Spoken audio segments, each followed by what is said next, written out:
आज की कहानी की शुरुआत होती है अफगानिस्तान के एक छोटी सी कस्बे को दिखाते हुए। तो रोजमर्रा की तरह आज भी लोग अपने कामों को करने के लिए घर से बाहर निकलते हैं, लेकिन तभी इन पर कुछ हवाई हमले हो गए जिसमें कई सारे लोग अचानक से मारे गए। लेकिन सिर्फ यही नहीं, वहाँ कुछ टैंक भी आ जाते हैं जो रशियन आर्मी के थे, जिसमें बैठे सोल्जर उस कस्बे में मौजूद लोगों को चुन चुन कर मारना शुरू करते हैं। लेकिन कुछ औरतें थी जिन्हें अपने घर परिवार को जलते हुए देखा, तो उन्होंने इस बात का आंदोलन किया और टैंक को रोकने की कोशिश की। लेकिन अंदर बैठे जालिम लोगों ने जहरीली गैस को बाहर फेंक दिया, जिसमें कुछ औरतें मारी गई और कुछ तो भाग गई। जब उन्हें लगा कि सब कुछ खत्म हो चुका है तो वो बाहर आए और फिर सभी के घरों को आग के हवाले कर दिया। यहाँ तक कि उनके पानी के कुएं में उन्होंने जहर डाल दिया ताकि वो पानी तक ना पी सके। इतना जालिम कौन हो सकता है? मगर किस वजह से ये सब था उन्हें खुद भी नहीं पता, बस उन्हें तो ऑर्डर मिले। छानबीन करने के दौरान इन्होंने कस्बे के लीडर को पकड़ लिया, पूछा कि उसके बाकी साथी कहाँ हैं जो रशियन आर्मी के सोल्जर को आए दिन मारते रहते हैं। तो उसने कहा कि वो उसके चारों तरफ फैले हैं, जितनी कोशिश कर ले वो उसके देश को कभी भी हासिल नहीं कर पाएंगे। और इतना सुनते ही कैप्टन के अंदर आग लग जाती है और इसीलिए वो उस टैंक के पायलट को कहते हैं कि इसे टैंक से कुचल दो। लेकिन वो शख्स इतनी हिम्मत अपने अंदर पैदा ही नहीं कर पाता। तब कैप्टन उस पर बहुत गुस्सा करता है, यहाँ तक कि उसे सबके सामने जलील भी करता है। इतने में वहां वही औरतें वापस आ गई जो भाग गई, और इसमें उस लीडर की बीवी भी थी जो उनके सामने अपनी मौत की जिंदगी की भीख मांगती है। लेकिन पायलट अपने कैप्टन के ऑर्डर को फॉलो करता है और एक जिंदा शख्स पर हजारों टन के टैंक को चढ़ा देता है, जिससे उसकी वहीं बड़ी बेरहमी से मौत हो जाती है। सब कुछ खत्म करके ये लोग अपनी दूसरी टीम से मिलने के लिए निकल गए जो इन्हीं के डायरेक्शन में आ रही थी। दोनों के बीच रेडियो से बातचीत भी हो रही है, जिससे कि आपस में उन्हें दिशा बताने में कोई मसला नहीं रहता। लेकिन एक बारी दो मोड़ आ गए जिसमें सामने वाले ने गलती से कह दिया कि लेफ्ट बल्कि मुड़ना राइट में था, जिसके चक्कर में एक टैंक बिछड़ जाता है और उसे पहाड़ी पर बैठा मुस्तफा देख लेता है। वो एक तालिबानी था और उसका खुद का एक लश्कर था जिसको उसने अपने दम पर बनाया था। और जब उसने उस टैंक को देखा कि वो अलग हो गया है तो वो उसे खत्म करने की ठान लेता है। वहीं दूसरी ओर जो लोग सुबह काम के लिए कस्बे से बाहर गए थे, जब वो वापस लौटे तो वहां का मंजर जहन्नुम जैसा था। चारों तरफ सिर्फ लाशें थी, किसी को जिंदा जला दिया गया था तो किसी को गोलियों से मार दिया गया था। ये सब देखकर सभी का खून खौल जाता है और इतने में वहां पर मुस्तफा अपने लोगों के साथ आ गया। कहने लगा कि मैंने अभी देखा एक टैंक अपनी टीम से बिछड़ चुका है, तो अगर तुम लोग चाहो तो हम मिलकर बदला ले सकते हैं। लेकिन कस्बे के लोगों की मुस्तफा से कुछ खास नहीं बनती। वो कहते हैं कि वो लीडर से बात करना चाहते हैं। तो वहीं लीडर की बीवी सहमी हुई आवाज से कहा कि उन्हें तो टैंक के नीचे रखकर कुचल दिया गया। तो जो लीडर का भाई था ताज, उसे वहां के लोग अगला लीडर घोषित करते हैं। जो जब अपने भाई की ऐसी दर्दनाक मौत को देखता है तो उसका कलेजा छन्नी हो जाता है। इसी कारण उसने उसी समय ऐलान कर दिया अब वो सभी बदला लेंगे। सबसे पहले उस खोए हुए टैंक और उसके अंदर बैठे जल्लादों को मारकर खत्म कर देंगे और फिर इस देश से सभी को भगा देंगे। मुस्तफा तो पहले से ही तैयार था, इसीलिए वो इन सभी के साथ उस टैंक के टायर मार्क्स को देखते हुए उसी के रास्ते चलना शुरू करता है। वहीं वो टैंक गर्म घाटियों के बीच रुक गया, क्योंकि अब पायलट को समझ नहीं आ रहा है कि वो कहाँ जाए। कैप्टन के पास नक्शा है, लेकिन दिक्कत ये थी कि इस मोड़ के आगे का नक्शा जल चुका है, इसीलिए अब इन्हें खुद ही नहीं पता कि वो कहाँ किस जगह पर खड़े हैं। इतने में इन पर मुस्तफा और लोग चारों तरफ से हमला करना शुरू करते हैं। लेकिन ये सभी लोग मिलकर भी ज्यादा नुकसान नहीं पहुंचा पाते उस टैंक को, क्योंकि इनका निशाना बहुत ही ज्यादा खराब था। और इस बीच ताज देखता है कि उसका अंकल का पैर इस हमले में जख्मी हो गया। वो उसे वापस जाने को कहता है, लेकिन वो उसकी एक नहीं सुनता।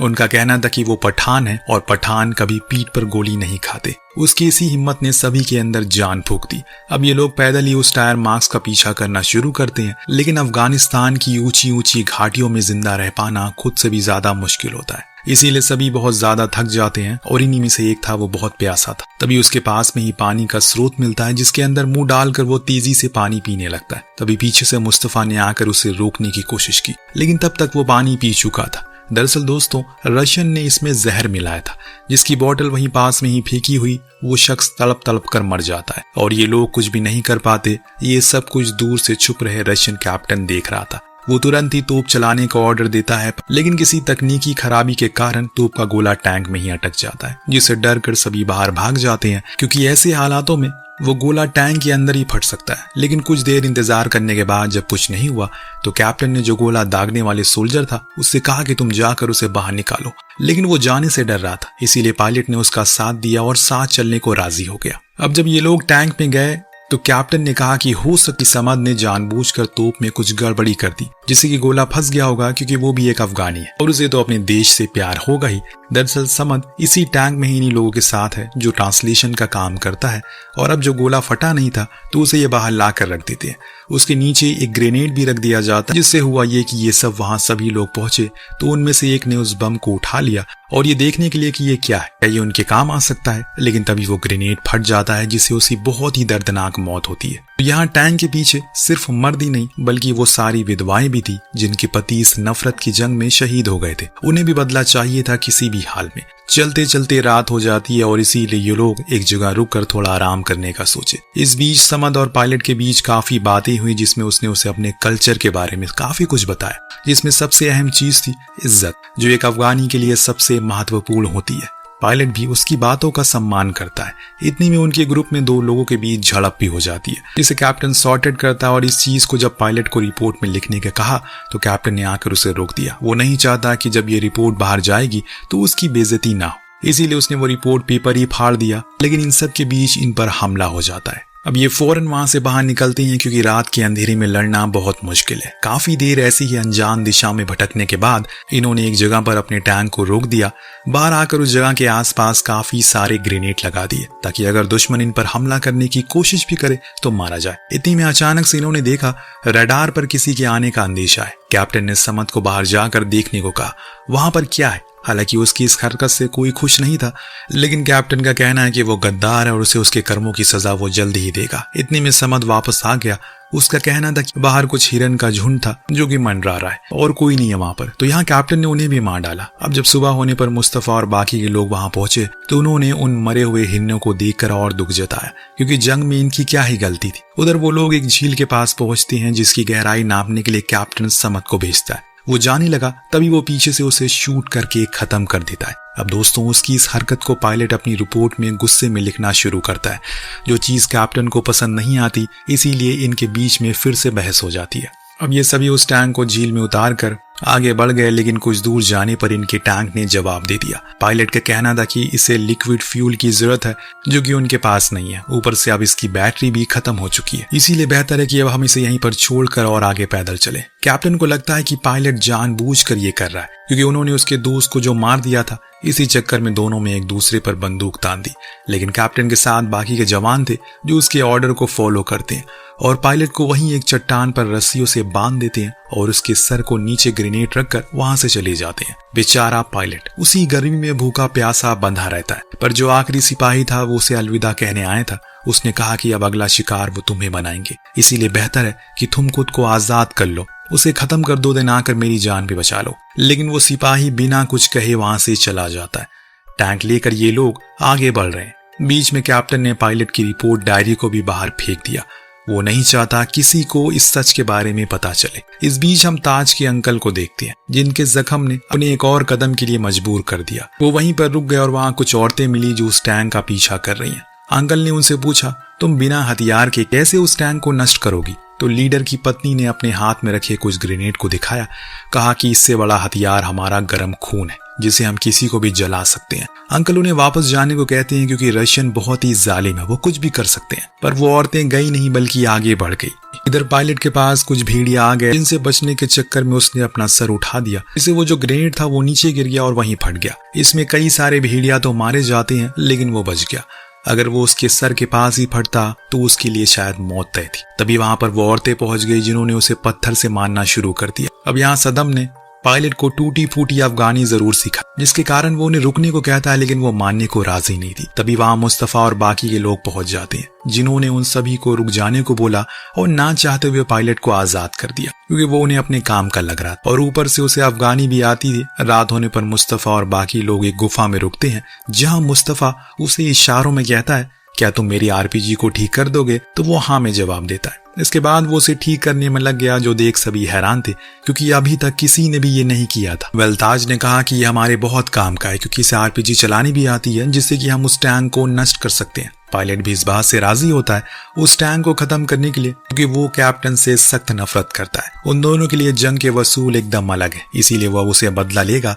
टैंक एक जगह पर रुक जाता है क्योंकि उसमें फ्यूल खत्म हो चुका है, लेकिन तभी एक रशियन हेलीकॉप्टर वहां से गुजरा तो इन्होंने फ्लेयर जला के उससे मदद मांगी। जैसे ही वो लैंड हुआ, दोनों सोल्जर भागते हुए जाकर उसमें बैठ गए, क्योंकि उन्हें इस नरक से वापस अपने घर जाना था। लेकिन कैप्टन ने उन्हें डीजल लेकर फौरन वापस आने का ऑर्डर दिया। हेलीकॉप्टर के पायलट ने बताया उन्हें पानी की तलाश है, क्या उनके पास पीने को पानी है? वो इनकार करते हैं। अब उन्हें वो डीजल के टैंक तो दे देता है, जिन्हें लेकर ये सभी फिर से चलना शुरू करते हैं। ये सब दूर से छुपकर ताज और बाकी के लोग देख रहे थे। उन्हें बहुत खुशी हुई कि कैप्टन टैंक छोड़कर नहीं गया, वरना वो बदला कैसे लेते। पायलट ने बताया कि आगे जाने पर एक डेड एंड है, वहीं हम इस टैंक को फंसा सकते हैं, इसीलिए सभी एक शॉर्टकट के रास्ते से तेजी से जाना शुरू करते हैं। पूरी रात ये लोग चलते रहते हैं बिना किसी रुके। अब इंजन का तापमान बहुत ज्यादा गर्म हो चुका है, लेकिन फिर भी कैप्टन नहीं रुकता, वो चलता ही रहता है। अगली सुबह इन्हें एक पॉन्ड मिल गया जहां से पानी ला सकते, और वहीं पर इन्हें अपना हेलीकॉप्टर भी दिखा जिसका पूरा क्रू मर चुका है। दरअसल ये वही पॉन्ड था जिसमें इन्होंने जहर मिलाया था ताकि मुस्तफा और गांव वालों मर सके। लेकिन अपने ही लोगों को मरा हुआ देखकर कैप्टन मायूस हो जाता है। तभी वहां पर मुस्तफा के लोग आ गए, जो तो कैप्टन इंजन को ऑन करता है, लेकिन वो ऑन ही नहीं हो रहा था, इसीलिए वो गन मशीन को भी चलाता है, पर उसमें तो गोलियां ही नहीं थी। वो तोप के गोले का इस्तेमाल करता है उन लोगों पर, लेकिन वो गलत जगह पर गिरते जा रहे थे, जिससे वो हर बारी बच जाता है। और इस बीच पायलट आरपीजी उठा लेता है और निशाना साधता है। मिसाइल जाकर सीधा टैंक के टॉप पर लगती है, जिससे वो फट गई, पर अंदर बैठे लोगों को कुछ खास नुकसान नहीं होता, बल्कि उन्हें तो ये लग रहा है कि अब वो बच गए। ऊपर से टैंक भी अब चलना शुरू हो गया। इस बीच मुस्तफा के लोगों को वो हेलीकॉप्टर दिख गया, जिसे देखकर उन्होंने कहा कि अब हमें उसके पीछे जाने की जरूरत नहीं है, क्योंकि जो हमें चाहिए था वो तो हमें मिल चुका है। अचानक से तभी उन पर एक धमाका हुआ, जिससे कुछ बड़े बड़े पत्थर नीचे गिरने लगे, जिसके वजन तले टैंक दब गया और वहीं अटक गया। अभी भी कैप्टन बाहर नहीं निकला, बल्कि उसे अपने बाकी के साथियों को 2-2 ग्रेनेड दिए और कहा कि इसे लेकर खुद की जान ले लेना, और खुद भी एक ग्रेनेड की पिन को खोलकर बैठ गया। एक साथी ने उसके हाथ से वो ग्रेनेड छीना और उसमें दोबारा पिन लगा दी। इतने में बाहर खड़ा पायलट ने देखा कि टैंक में से एक ऑयल लीक हो रहा है, तो उसने एक जलता कपड़ा फेंक कर उसमें आग लगा दी, जिसे मजबूरन इन तीनों को ही बाहर निकलना पड़ता है। और इसे देखकर वो औरतें और वहां मौजूद सभी लोग उन पर बरस पड़ते हैं।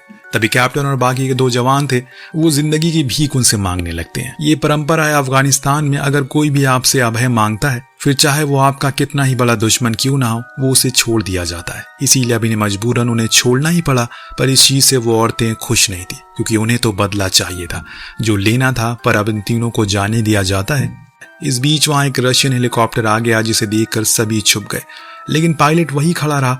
वो अब और इस जंग का हिस्सा नहीं बन सकता, क्योंकि वो पहले अपने देश की रक्षा करने के लिए आर्मी में शामिल हुआ था, ना कि दूसरे के देश के मासूम लोगों को मारने के लिए। इसीलिए उसने हेलीकॉप्टर को फेंकी गई रस्सी को पकड़ लिया, और ऐसा करता देख मुस्तफा ने उस पर शूट भी करने की कोशिश की, लेकिन ताज ने उसे ऐसा करने से मना किया क्योंकि उसमें उनकी मदद की है।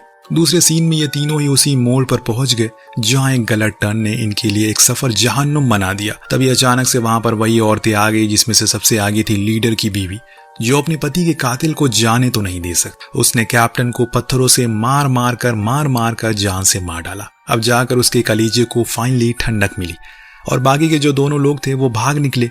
और कुछ इस तरह से इस कहानी का यहीं पर अंत होता है। आपको कहानी कैसी लगी हमें कमेंट करके जरूर बताइएगा। मिलते हैं अगली वीडियो में। Thank you so much watching.